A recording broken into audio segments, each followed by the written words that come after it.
Hannah Bradley vs. Indian Warriors, New England 1697. They pinned my child to a stake. Hannah Bradley's voice trembled as she recounted the horrifying moment of losing her son. Her weathered hands clutched a wooden cross, knuckles white with remembered terror. The wilderness swallowed him whole, and I feared I'd never see his face again. Want to uncover more chilling historical secrets and tales of extraordinary courage? Subscribe to Histories and Native Tales YouTube channel now. What drives a 15-year-old boy to survive 9 days in the merciless New England wilderness? How does a mother's grief transform into a story of hope that would echo through centuries? As autumn leaves turned crimson in 1695, the Bradley family would face a trial that would test the very limits of human endurance and cunning. The wooden floorboards creaked beneath Hannah Bradley's feet as she paced the candlelit room of her Haverhill home. Outside, an owl's mournful cry pierced the autumn night. Her calloused fingers traced the fresh scratches on the windowsill, marks left by her son Isaac just days before his disappearance. "Mother, will they come back?" her youngest daughter whispered from the corner, clutching a corn-husk doll. Hannah's throat tightened. The question lingered in the air like gunpowder smoke after a musket shot. She had seen too many families torn apart in the brutal frontier wars between English settlers and native tribes. Just last month, the Williams family's cabin stood empty, its door splintered and blood-stained.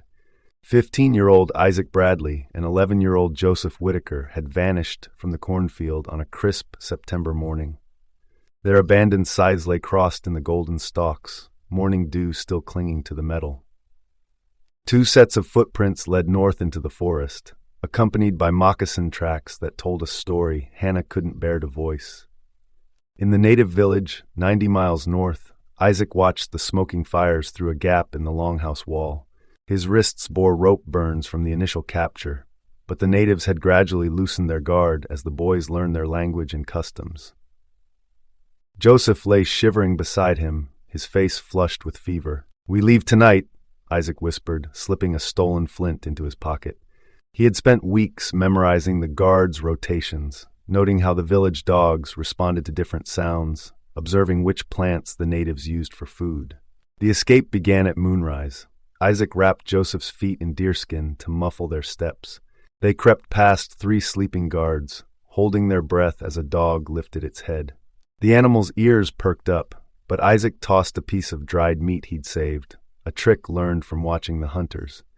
For 9 days, they navigated through dense forest. Isaac used stars for direction, just as his father had taught him. They ate wintergreen berries and water lily roots, crossing half-frozen streams that numbed their legs. Twice they heard pursuit, dogs barking in the distance, branches snapping under hurried feet. Each time, Isaac led them through rocky streams to lose their scent. On the final day, as Joseph's fever worsened, they spotted smoke rising above the trees. Saco Fort. Joseph collapsed at the gate, delirious and burning with fever. The fort's surgeon later remarked he'd never seen feet so badly frostbitten still carry their owner to safety. Word reached Hannah Bradley 3 days later. A rider appeared at dusk, his horse's hooves thundering up the dirt path to their door. "Your boy's alive," he announced. "Made it to Saco with young Whitaker." The scars of that autumn never fully healed. Isaac would startle at owl calls for years after.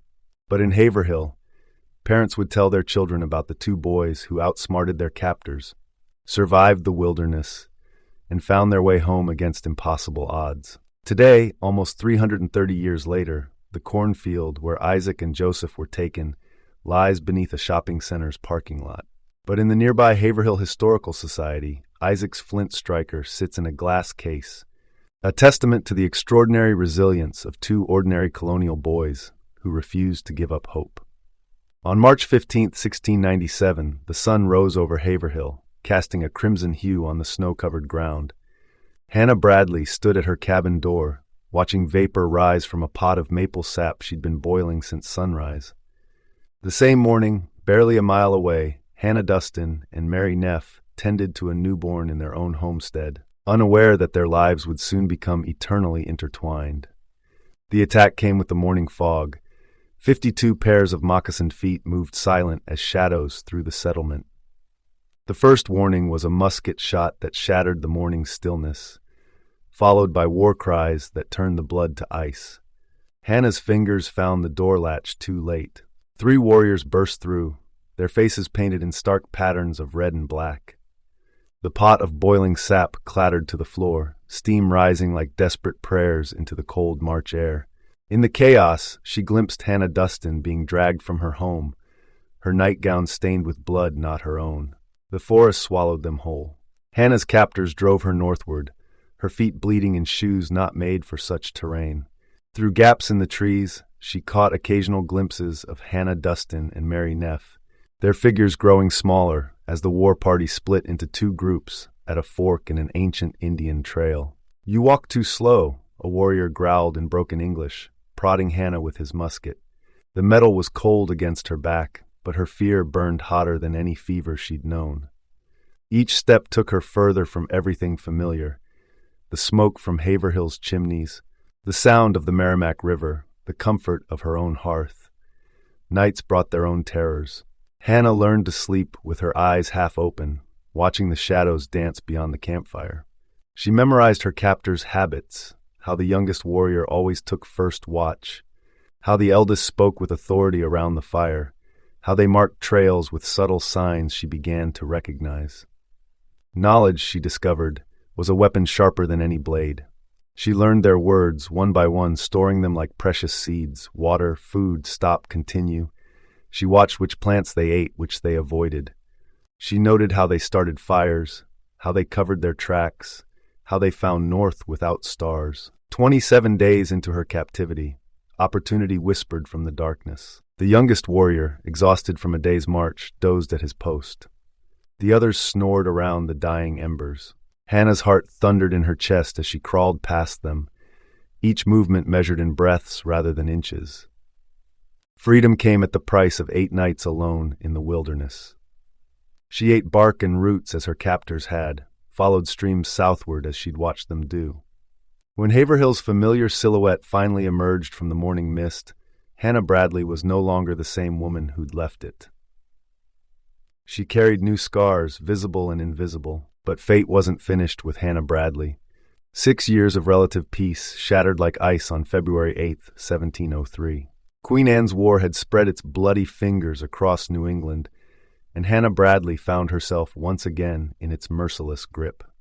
The garrison house's thick walls had always made Hannah feel safe. Joseph Bradley had reinforced them himself, stuffing every crack with moss and clay against the winter wind.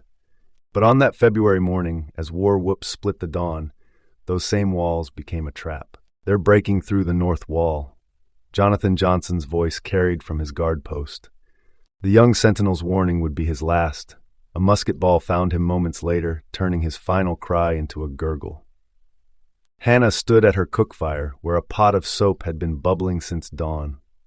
Steam rose from the caustic mixture as warriors crashed through the splintering door. Without hesitation, she seized the iron pot and hurled its scalding contents. The leading warrior's scream echoed off the walls as the boiling lye found its mark, his skin blistering and peeling, even as he fell. But there were too many.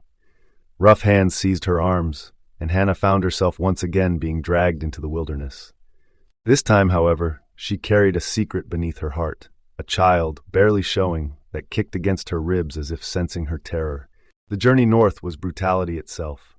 Hannah's captors forced her to carry loads that made her stumble, her pregnant belly an inconvenience they refused to acknowledge. When she lagged, they prodded her with musket barrels. When she fell, they yanked her to her feet by her hair. "Please," she begged as her labor pains began, "I need to rest." The warriors exchanged glances, speaking rapid words she couldn't catch. They bound her hands to a tree and left her alone to deliver her child into the snow. The baby's first cry was weak, a sound almost lost in the vastness of the forest. Hannah tore strips from her own dress to swaddle the infant, pressing it close to share what warmth she could. But the constant travel and meager diet of tree bark and wild roots left her with little milk to offer. Each night the baby's cries grew weaker. The warrior's irritation grew with each passing day, their dark looks becoming darker still. Hannah tried to quiet her child, singing softly through cracked lips, but hunger and cold proved stronger than a mother's love. On the 17th day of their journey, as morning frost painted the trees silver, the warriors' patience finally broke. The eldest approached with a knife, its blade catching the weak winter sun. "The child must be baptized," he said in broken English, a cruel smile twisting his features.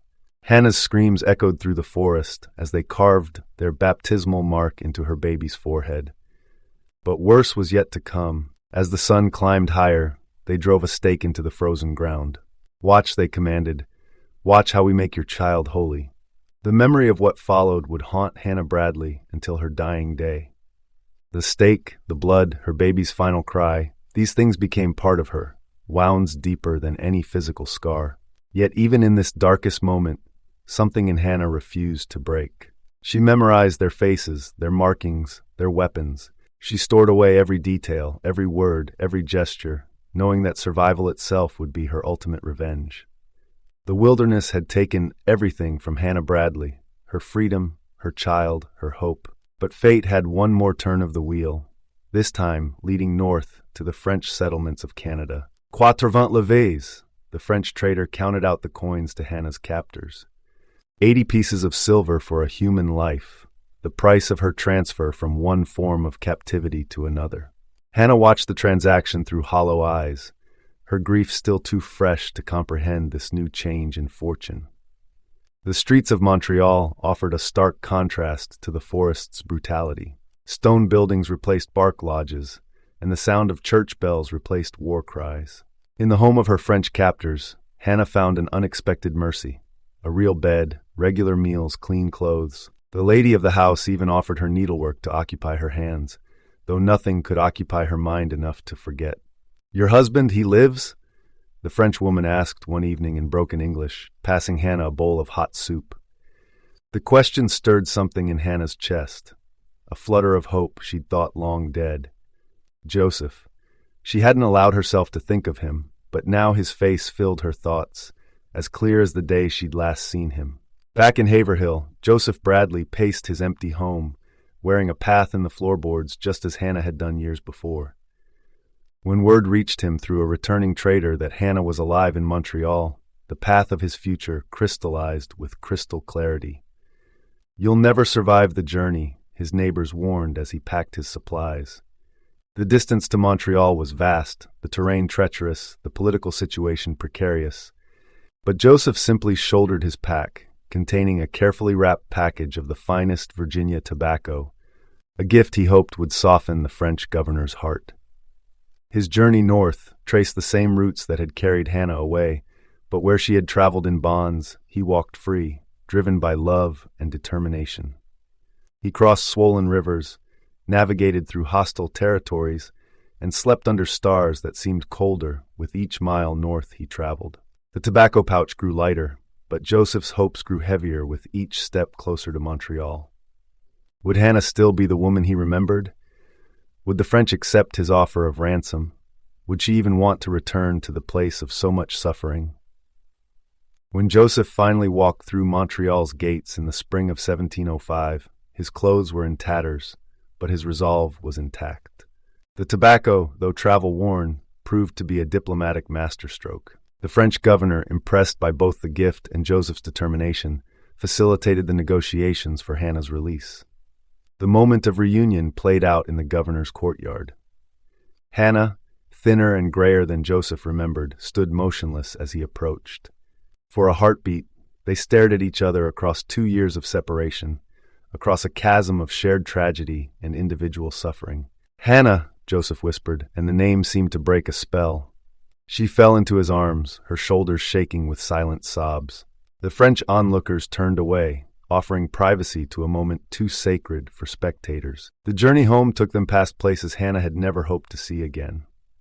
The forest where she'd lost her child, the streams she'd crossed in chains, the mountains that had seemed insurmountable. But this time she walked beside her husband, their fingers intertwined, their steps matched in rhythm. When the familiar silhouette of Haverhill finally appeared on the horizon, Hannah and Joseph Bradley had been transformed by their ordeal. They carried scars that would never fully heal, but they also carried something else.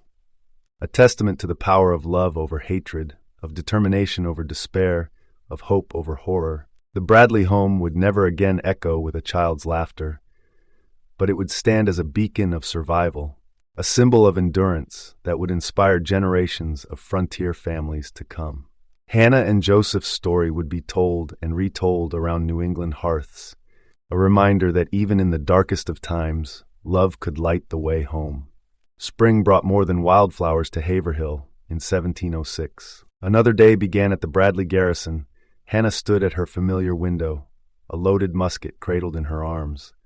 The morning fog rolled thick across the fields, carrying with it memories of past terrors.